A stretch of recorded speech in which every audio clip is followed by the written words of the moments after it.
Some of the things that we're looking at during this SADC Council of Ministers meeting.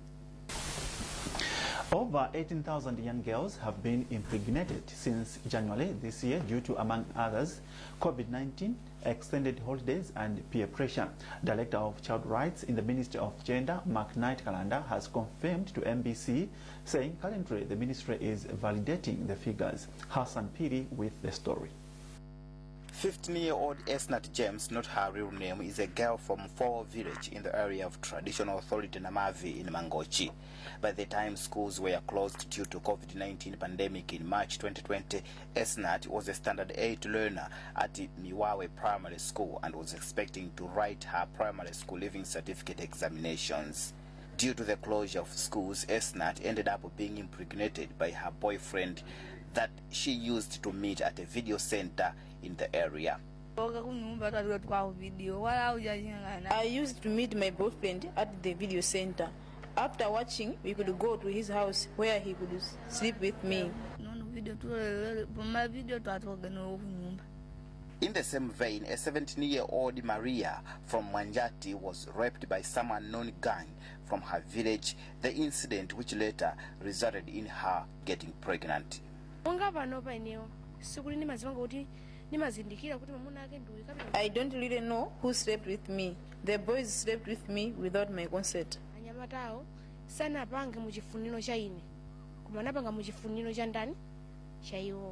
Teenage pregnancies and early marriages have been in the increase in Malawi, especially during the time the schools are closed due to COVID-19.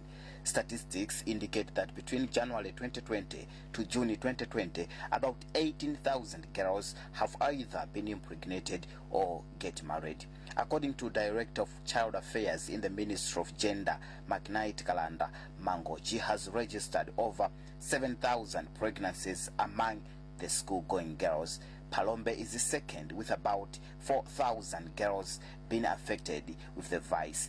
Ironically, the issues of teenage pregnancies and early marriages have not spared areas where different organizations are implementing projects seeking to uplift livelihoods of young women and adolescent girls. Angela Bisani is Yoneko field officer in the area of traditional authority Namavi in Mangochi and is one of the areas where Yoneko is implementing the project known as More Than Brides Alliance, which is sponsored by SMAVI from Netherlands. The work which we are doing here of ending child marriages, we have received cases of teenage pregnancies. So far we have 25 cases which have been reported, but as a project we are still supporting the girls by providing them with psychosocial support. One of the country's social commentators, Benedict Kondowe, says there is need for concerted efforts if Malawi is to win the battle against early marriages and pregnancies. Everyone should be prepared to play their rightful role. Otherwise, the current trends are counterproductive to the girls' education as well as the realization of quality and equitable inclusive education and lifelong learning for all. Minister of Gender, Community Development and Social Welfare says it is concerned with 18,000 girls that are pregnant and married.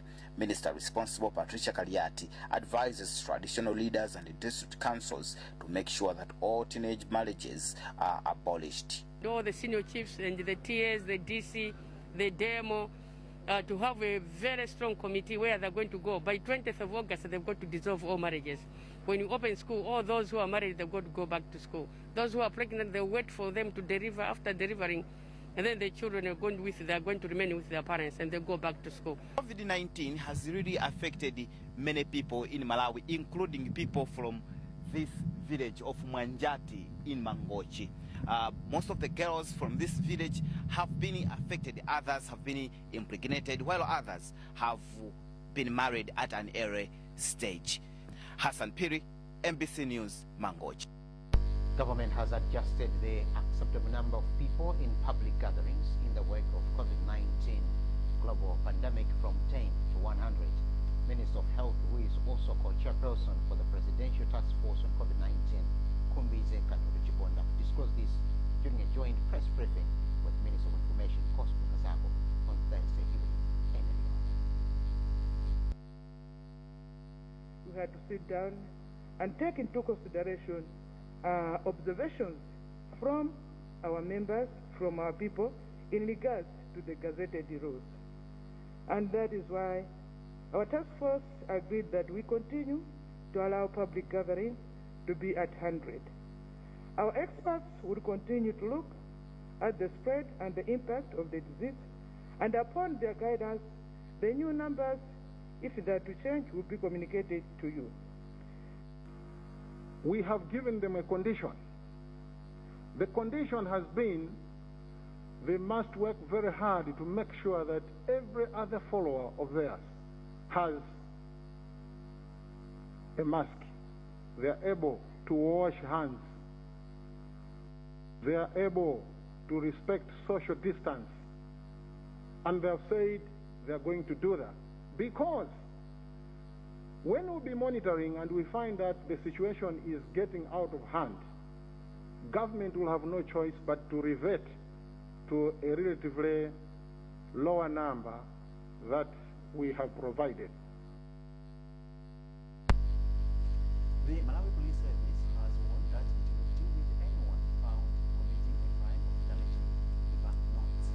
Police publicist for the Southern Region, Malawi has sounded warning following the conviction of 3 men in Chihuahua who were caught after they posted a video clip of themselves damaging 2,000 banknotes on the social media. Details in this report. Between 13 and 14 July 2020, the accused Rodrick Banali, age 21, Danny Souza, age 33, and Wile Paimva, 23, all from Chihuahua district, were seen in a video clip damaging Malawian banknotes by chewing and passing them to beer bottles. This occurred at a certain bar at Ngabu Trading Center.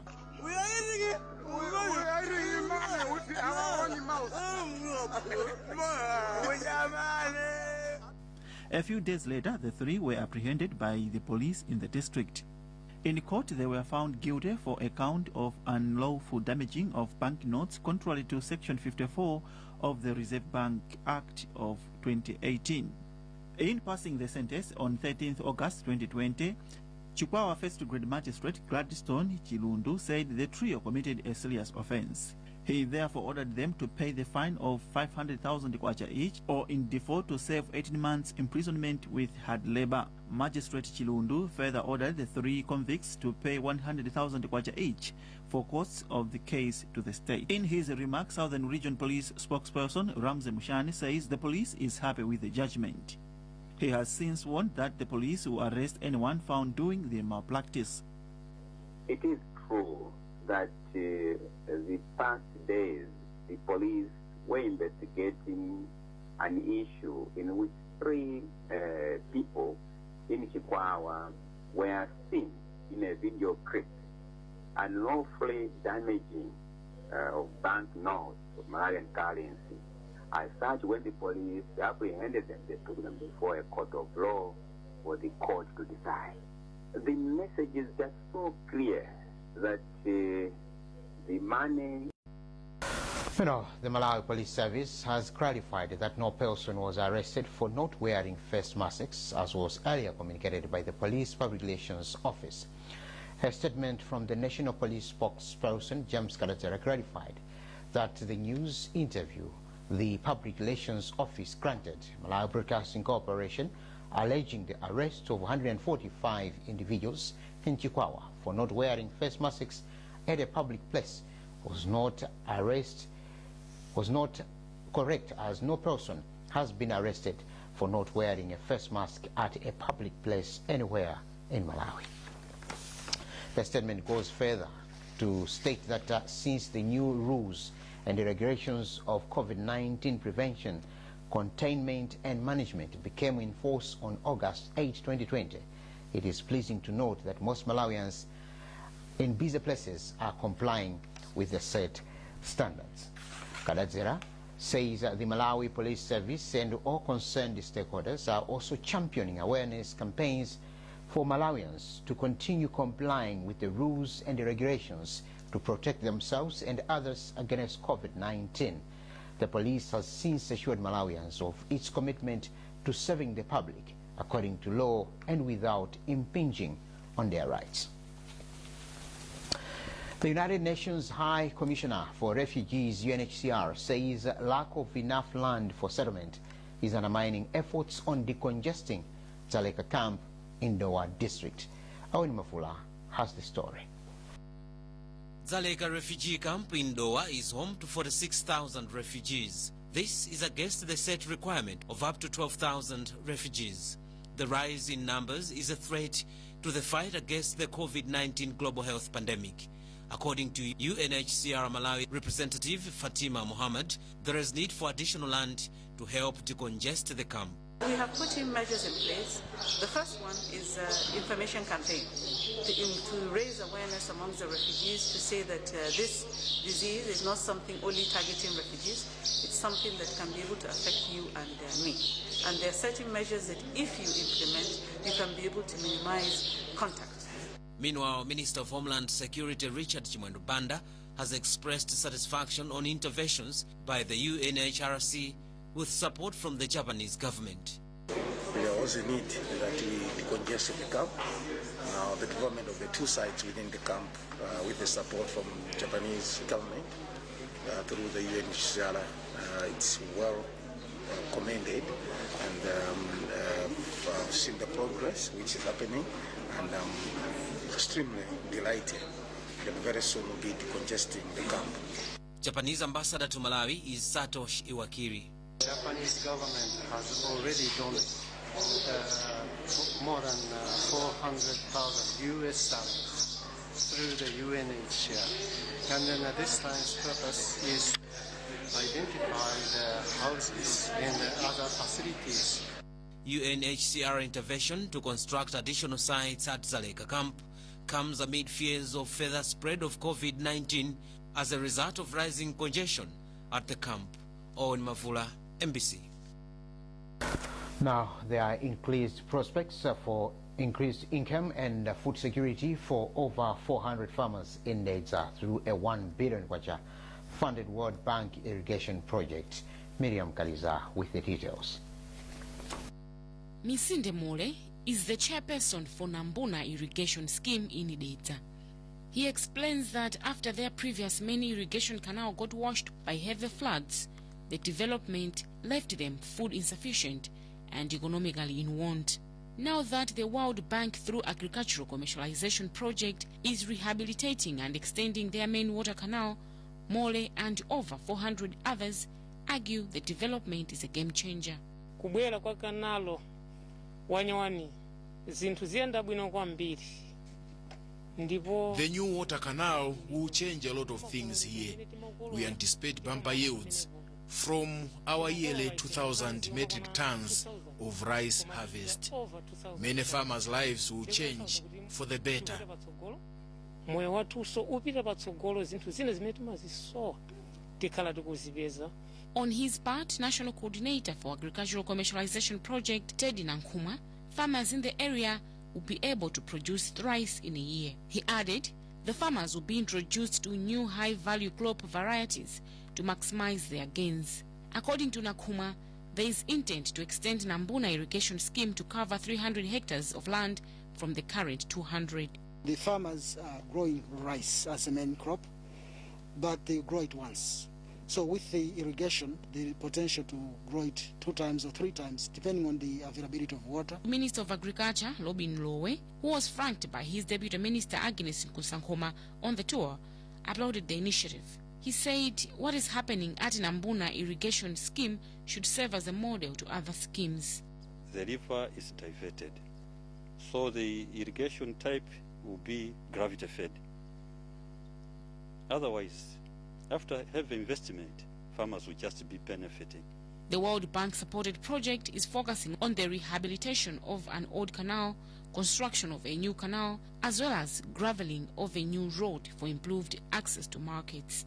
Miriam Kaliza, MBC, Nedza.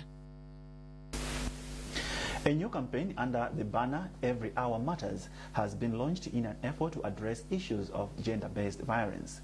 The campaign seeks to raise awareness among communities and individuals to speak against gender-based violence in all spheres. Owen Mavula with a report.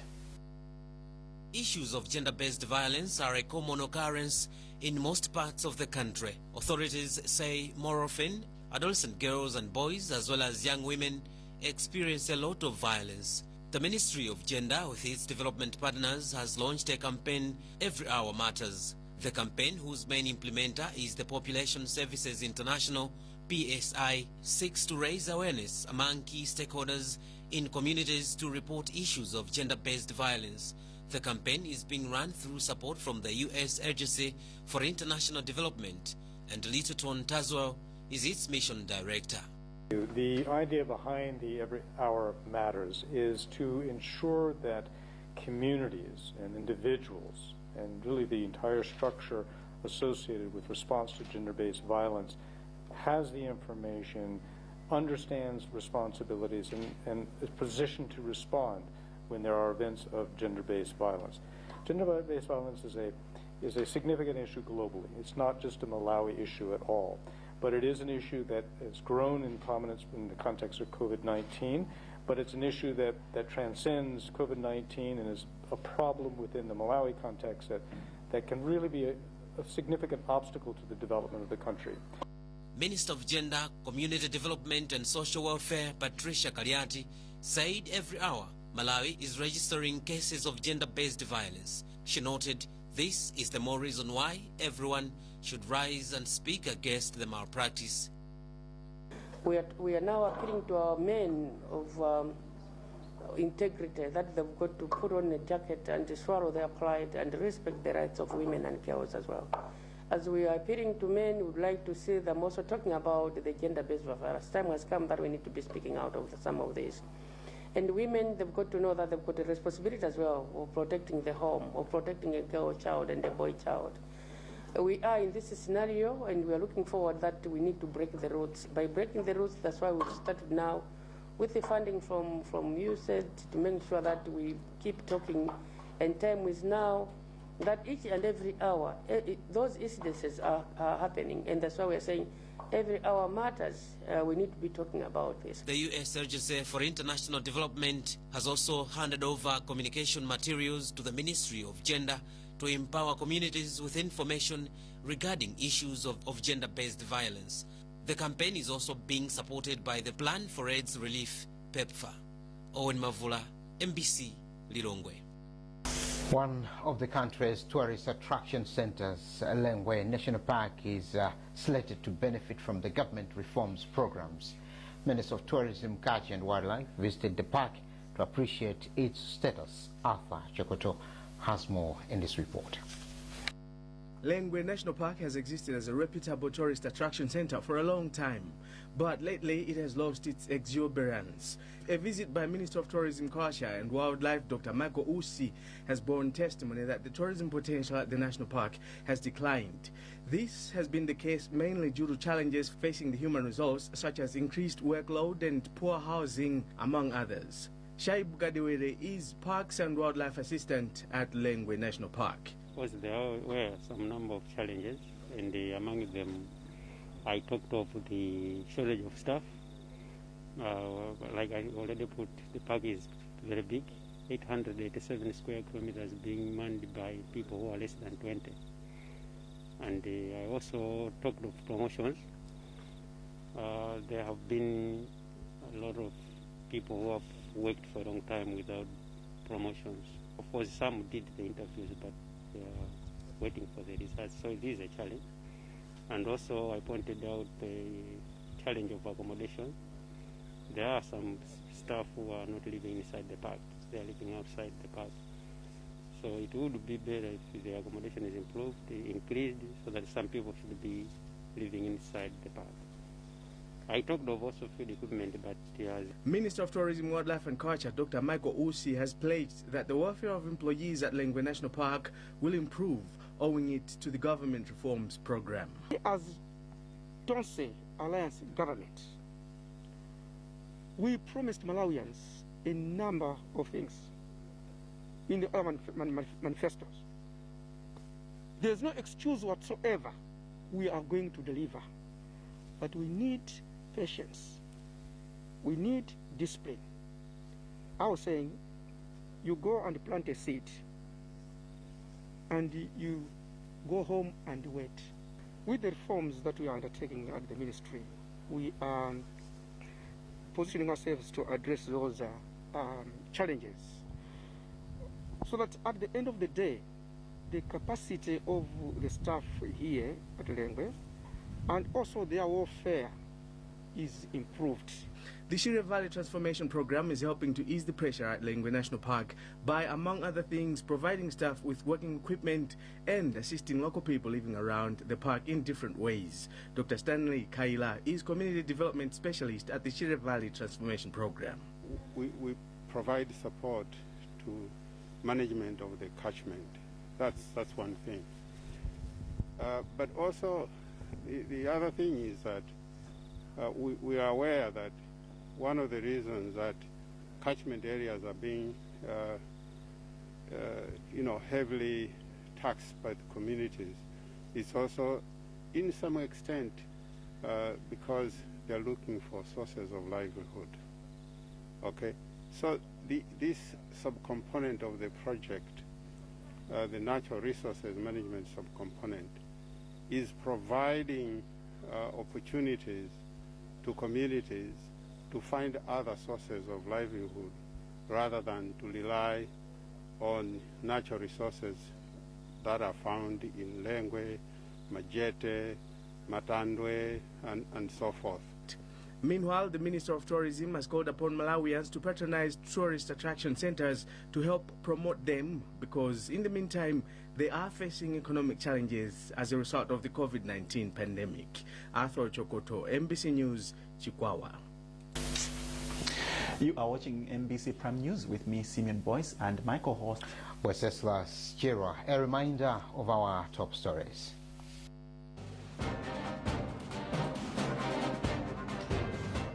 A virtual meeting of the SADC Council of Ministers discusses various issues affecting the region.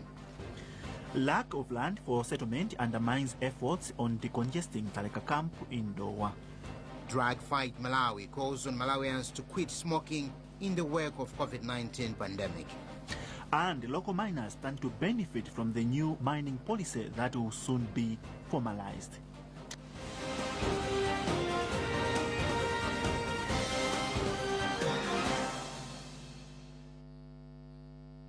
To achieve great things in life, you must do little things every day, like the 1, 2, 3 with Colgate.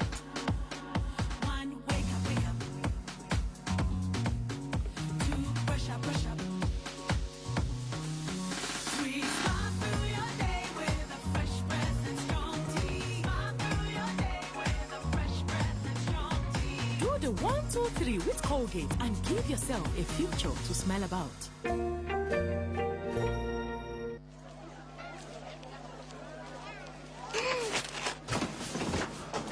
Do your gums hurt?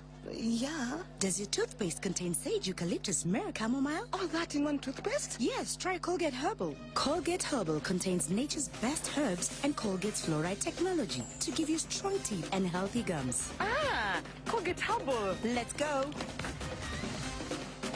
Colgate Herbal for strong teeth and healthy gums naturally.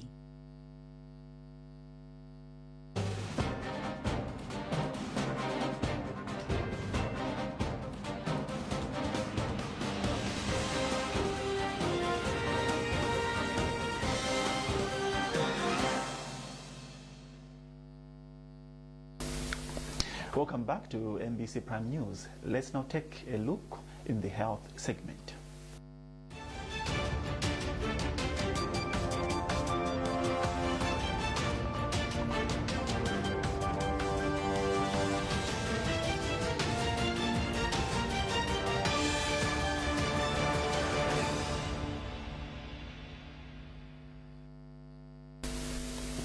Drug Fight Malawi has called on people in the country to quit smoking in the wake of COVID-19 pandemic.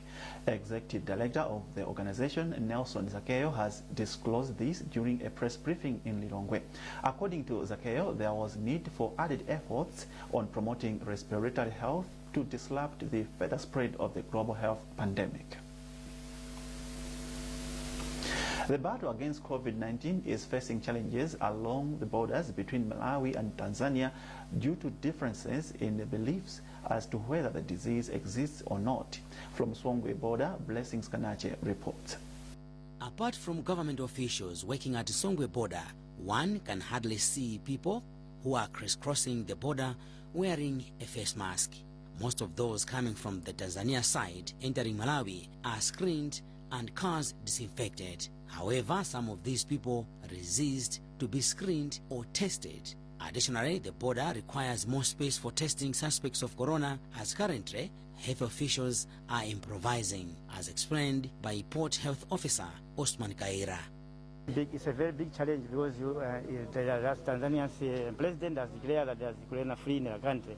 So once you have people from Tanzania coming to our country, they were saying the same, that our country we don't have corona. But why getting us tested? Why being tested? Because in our country we don't have corona. So that is also a very big challenge. Health Committee of Parliament Chairperson Matthews Ngwale, speaking after touring the border, said there is need to strengthen our border controls to ensure that everyone getting into Malawi is screened. I think we've looked at this place. Most of the infrastructure here is very, very loose. Yes, people are being checked on temperatures, but again, it is being done randomly. A large majority of people are just passing through without being checked. The health facilities here are very scanty. You see that the district health officer for Karonga, who is with us here, they've got a testing, they're supposed to have a testing place here. And it's a wooden thing with a roof, but there's no floor, no windows, and it hasn't been completed. While the neighboring Tanzania believes there is no COVID-19, cases continue to soar in Malawi, with total confirmed cases surpassing 4,700, with over 150 deaths. Citizens of the two countries interact freely without any restrictions within a 30-kilometer radius from the border. Blessings Kanache, MBC, Karonga. Now, spot checks conducted in the commercial city of Blantyre have established that there is laxity and total disregard of the newly gazetted COVID-19 rules and regulations aimed at controlling further spread of the pandemic. Austin Fukula has compiled this report. The importance of adhering to the COVID-19 gazetted rules should not be underestimated if the country is to make strides in combating the novel coronavirus. A visit to Blantyre City Market leaves this reporter in a shock as some business persons and customers are going about their businesses in total negligence of preventive regulations. The reporter discovered that many were not putting on face masks, and those who did were not covering the mouth and nose. Washing hands with soap or chlorine water upon entering the market was also a challenge among some vendors and market users. Chairman for the market, Black Binya, said all entering points and sections of the market have hand-washing facilities. Binya and other vendors say much as the facilities are there, some vendors and market users are disregarding them. Every section has a bucket for hand washing. If you go around, you will see that each section has a bucket. The problem we have in this market is that most of us, we don't know much about COVID-19. There is need for awareness among us so that everyone can take this disease seriously and start following prevention measures enacted by health officials. The spot check in the commercial city streets is not different from what was observed in the market of Blantyre. While some are putting on masks, for others life is usual. In random interviews with some people in the streets, people commended government for swift response to gazette COVID-19 measures, but were quick to call for free distribution of the masks. I will urge these people which are not taking on the mask, they should really put on the mask. They should take this thing seriously, because corona is like COVID-19 is a dead disease. Some people, they don't have money maybe to buy masks, and we can't go into details to find out why, but as a recommendation, I would suggest that masks should be made available first, and then it can help people to now take the responsibility. Some are indeed neglecting not to be putting on the mask. I think there must be like some enforcement to force those people, because sometimes for us Malawians to understand things, like once you've been told and then you understand, sometimes it's not possible. In Brenta town, yeah, somehow I can say people are showing up, they are putting up, but Limbi, that's where the problem is. So I think some people need sensitization, not only putting the law, but also need to sensitize them the benefits of putting on masks. Commenting on the development, Minister of Health, who is also co-chairperson of COVID-19 Task Force, Kumbise Kandodo Chiponda, says government has sourced 10 million masks from its partners like CDC, the FID, and USAID. The minister says distribution of masks has started in some districts using local councils and DODMA. I think the process has already started, but as I said that we're using a decentralized. It has already started in other districts through DODMA and local government. The government has since called on the media and other organizations to help in its quest to sensitize people on the need to strictly observe the gazetted COVID-19 rules and regulations if the battle against pandemic is to be meaningful. Austin Fugula, MBC News, Blantyre. Parliamentary Committee on Health and Health Rights activists have agreed to push for the tabling of a bill to enact safe abortion law to save lives of girls and women soliciting unsafe means of terminating pregnancy. This was reviewed when the committee and the health experts toured Kalonga districts to appreciate the effects of COVID-19 on reproductive health among women and girls. Details in this report. A group of health rights activists accompanied the Parliamentary Health Committee to Karonga district to see how the emergence of COVID-19 has affected the reproductive health rights of girls and women in the district.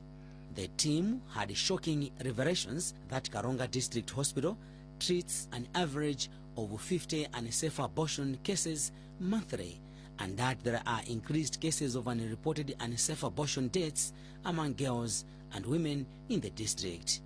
At Iponga and Kaporo health centers, where the team also visited, the figures of unsafe abortion were alarming too.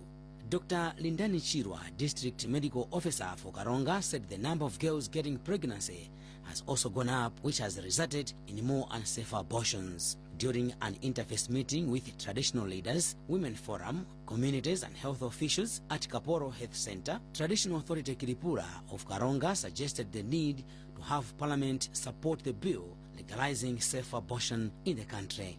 The issue of abortion, which is so painful, especially in Karonga, you find there are so many ways of aborting because the government is tough on it. They go in the villages. There are people who are expert in that, but it's very unsafe, and most of them, they die. Chairperson of the Coalition for Prevention of Unsafe Abortion, Kwapwa, in Malawi, Emma Kalia, says time is now to save more lives of women and girls who continue to die due to unsafe abortions. COVID, no COVID, the issue of unsafe abortion continues. But the COVID impact has just, contributed to the negative impact that we may be seeing very soon. We have a bill that has been lying idle from 2014, around 2014, a proposed bill by the Royal Commission. All the issues that the chairperson for the Parliamentary Committee on Health mentioned are in that bill. Parliamentary Committee on Health Chairperson Matthew Zingwari said he will encourage fellow parliamentarians to support the bill to protect girls and women from preventable deaths. It was a very, very good meeting to look at the issues of the area. And today we've seen the chiefs in this area giving us actually an ultimatum. They even said they will actually come to Parliament with whips to make us move the bill that can prevent these abortions. Unsafe abortion accounts for 18% of maternal deaths in Malawi. Blessings Kanache, MBC, Kaporo, Karonga.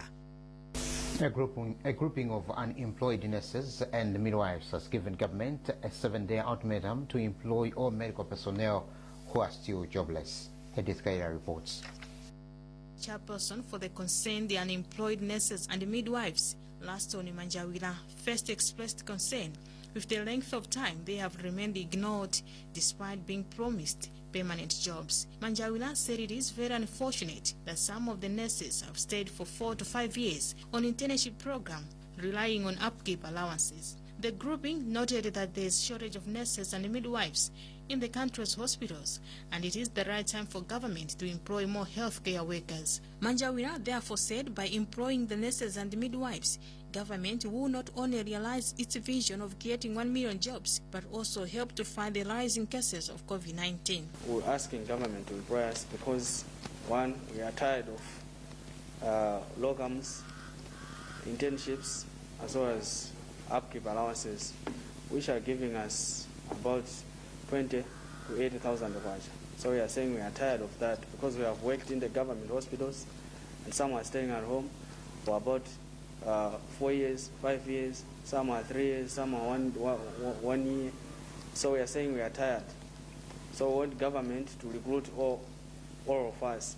The other reason is that there's COVID-19 pandemic. So we would like government to prioritize the pandemic that has befallen us. Manjawila said all what they want is to be employed and to enjoy their benefits. The grouping has since given government a 7-day ultimatum, saying if this fails, they will hold demonstrations to show their anger.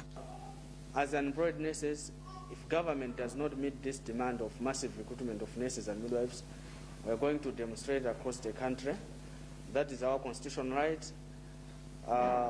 After that, we are going to put our tools down. We won't work anymore because we want to be given a chance or to be included or to be employed by government. Meanwhile, Minister of Health spokesperson Joshua Malango says government has been recruiting healthcare workers, including nurses and midwives, adding that recently 2,000 healthcare workers were recruited. Malango also disclosed that the ministry will be recruiting 700 healthcare workers, including nurses soon. Edith Kaira, MBC, Lilongwe.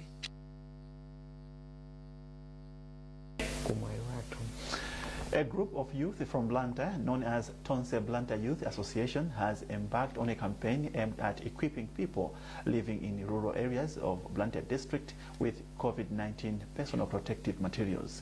Arthur Chokoto, with details in this report. The Tonse Blantyre Youth Association is a new organization. It has been established with an objective to assist needy people in rural areas of Blantyre district. The organization has conducted a COVID-19 sensitization campaign and also donated masks and soap to the rural community at Chikuli in Chileka. Mphatso Chaluluka is chairperson of the Tonse Blantyre Youth Association. We are targeting the Blantyre rural. Our fellow Malawians don't have the same privilege or access to information. We are here to share with them, to sensitize the rural masses here of COVID-19. How can they prevent it? What measures can they do in case they've got someone who is a suspect? And how can they know a suspect of COVID-19? And also we are here to distribute masks. As we know that it has been gazetted that in public areas everyone should wear a mask. And some of our fellow Malawians here cannot afford a mask. So we've got masks that we're distributing for free. We're going household to household. Actually, this is a door-to-door sensitization campaign. So we're getting to sensitize them on the information that they might not have about the disease. And also we are equipping them with the masks and also soap so that they can be able to wash their hands and wash the masks themselves. The Blantyre Youth Association plans to continue distributing masks and soap to vulnerable rural communities in Blantyre district. Arthur Chokoto, MBC, Blantyre. Welcome back and stand by for the education segment.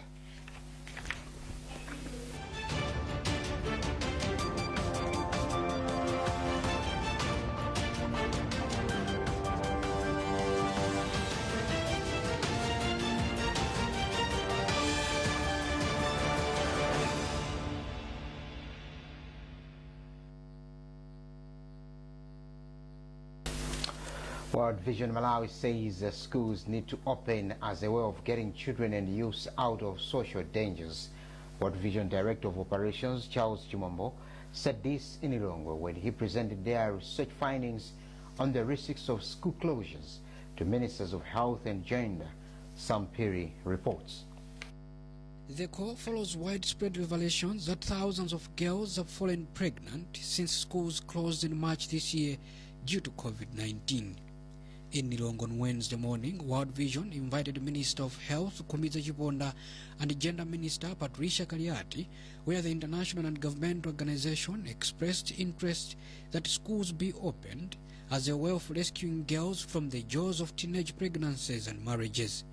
According to Charles Chimombo of World Vision, 324 young girls have gone to stay with husbands in the period between March and July. If the schools would be open, that would be very good for us. I will be very happy for that. But we would not be happy if we are going to be seeing more children getting even affected by the COVID. But all we want is to ensure that children continue with their education. I think that's our principle. Responding to the call, Minister of Health Kumiza Chiponda said much as the calls are genuine, the fear is that children who are often mere carriers might end up infecting their vulnerable parents back home. We have to look at the several issues. How best can we protect our kids? Themselves, the children, thank God that they're not affected that much, that they get the symptoms. But there are potential carriers who can affect their parents, who can affect with their goggles. Honorable Kaliat, she was here, she was talking about most of the communities in our village, maybe they have lost their parents. They're taken care of by their grandparents, who are high risk as well. Meanwhile, Minister of Gender, Patricia Kaliati, has hinted that her ministry will remove all street children from the streets and nullify all child marriages by the end of August. With the COVID, we cannot protect our children, we cannot protect our persons with disability when they're in the streets. The COVID has hit everybody, and Malawi, we've been hit with COVID. Would like to protect our people, and the one way of protecting them is to get rid of them from the streets. The report, titled "The Risk of School Closure versus Reopening During COVID-19 Pandemic," has been generated from districts where World Vision is working and shows that tea-growing area of TNJ and Mulanje tops the list of the most affected areas. Sampiri, MBC, Lilongwe.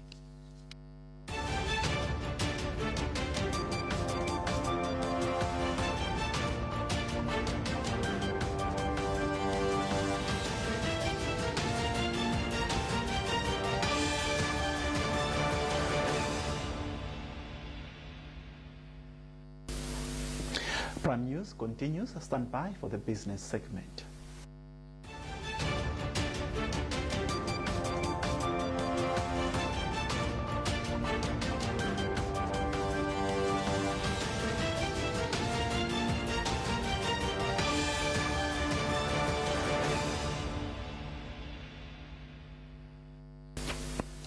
The process of formalizing mining policy activities in the country so that local miners start benefiting is underway.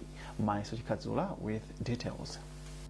Mining for precious stones seems to be on the increase in Malawi following identification of a new site in the area of Senior Chief Liwonde and Traditional Authority Sanama in Machinga district. Minister of Mining Rashid Gafar and officials from his ministry, together with local chiefs, visited the site where he appreciated for himself the planning process for growth. Speaking to MBC after addressing the locals, Gafar said the Tonselas government is committed to formalize mining activities so that local miners start benefiting from the proceeds of mining activities. Gafar then urged the locals to form cooperatives so that government should be able to assist them with proper markets for the precious stones and equipment. We are able to help people to safe mining, profitable mining, because there is some lack of expertise given to the local people. So we, as a ministry, are going to try and do that. Through this coming budget, we are planning, talking to our Vice President, who is Minister of Economic Planning, to see how best we can help local people. District Commissioner for Machinga, Rosemary Nawasha, hailed the ministry for its quick response in solving issues of illegal mining. Nawasha also urged the Ministry of Mining to allocate its officer at the District Council to assist on issues of mining in Machinga district. The locals are doing the mining of gold illegal, I can say, because it's not a formal process. But with the assurance of the minister, I know now there will be formal ways of mining. So I can see that this area or district as such, it means poverty levels now are going to be reduced. The Minister of Mining, Rashid Gafar, has already visited other sites where mining activities are taking place, including in Atenje in Lilongwe and Maganjira in Mangoje district. Extraction of gold in Machinga along Birira River in the areas of Sinyo Chief Liwonde and Traditional Authority in Sanama started in June this year. Maesoji Kadzula, MBC News, Machinga.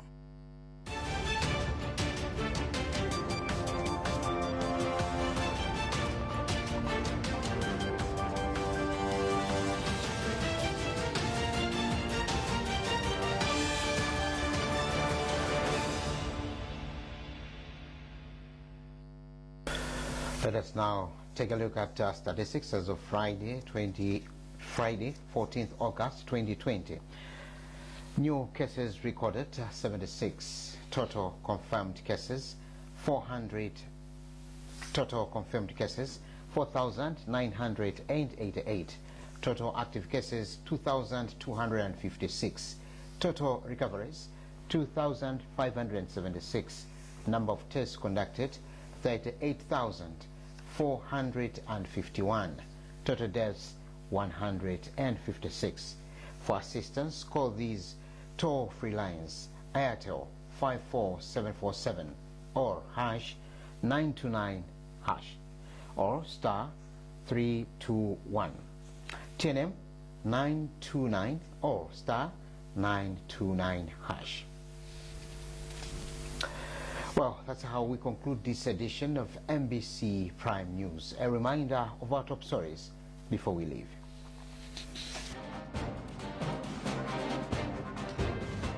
A virtual meeting of the SADC Council of Ministers discusses various issues affecting the region. Lack of land for settlement undermines efforts on decongesting Taleka camp in Dowa. Drug Fight Malawi calls on Malawians to quit smoking in the wake of COVID-19 pandemic. And local miners stand to benefit from the new mining policy that will soon be formalized.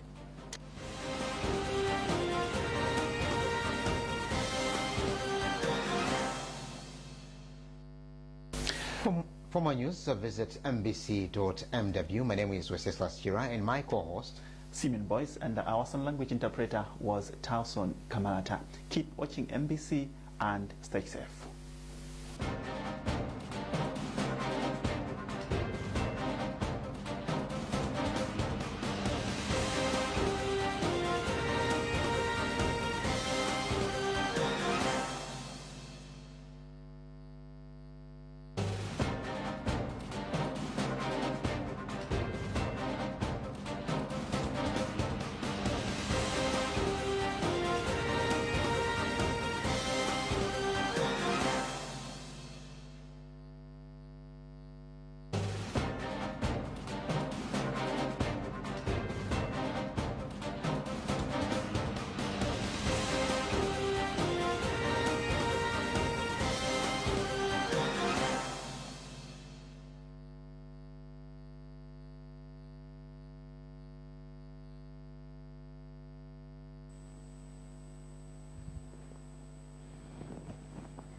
Good evening. Warm and sunny conditions expected across Malawi, and weather will be weakening over the lake.